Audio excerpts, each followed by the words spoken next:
This video we're going to look at the GluStitch. So this is a skin glue available in Canada, made in Canada. So it's a medical grade skin glue that's more elastic. It's going to have better stretch, and it's also sterile and safe to use on the skin.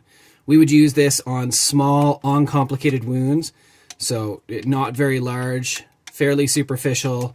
What this is really going to do is create a second layer of skin on top to prevent infection. But we only want to do this in a wound that looks pretty good already. So if there's a lot of contaminants already in the wound, it's a puncture wound, an animal bite, anything like that, we're not going to skin glue it. We're just going to clean it, cover it, and let it heal on its own. This would be for areas like a small knife gash that's not super deep, around fingers, maybe a facial laceration that's not very deep, where we want to well approximate the skin, like bring it back together. We can glue it to kind of hold it there, and this will keep the wound together and prevent infection from getting in. But again, you really want to make sure it's very clean before you do that. So cleaning with some saline, water, BZK swabs, really making sure it's really clean before you close it. If you're concerned that it's contaminated and it's not clean, we would not do this gluing. Okay, so here's the GluStitch.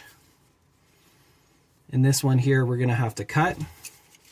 So we'll just cut the end off. So here's our little applicator.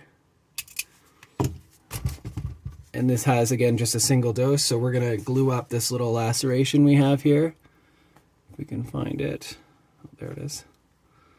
Tiny little laceration there. We're just gonna add a little bit of glue across.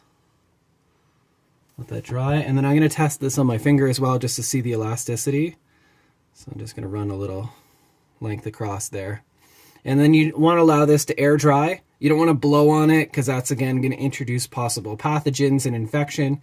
You just want to let this dry naturally. It may take 30 seconds to a couple of minutes, so just let it do its thing. If you've glued an area you don't like, you can add Vaseline on top and that'll loosen it up. If you get yourself stuck to it, just twist and that'll help break the glue bond. So otherwise, you just want to leave the area nice and still, let it set. Again, don't blow on it.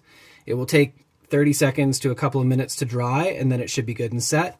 And this skin glue will kind of come off on its own after about 5 to 10 days. So that's our skin gluing. So I'm going to stop the video here, and then we'll play another one when we test just the elasticity and the hold of these glues.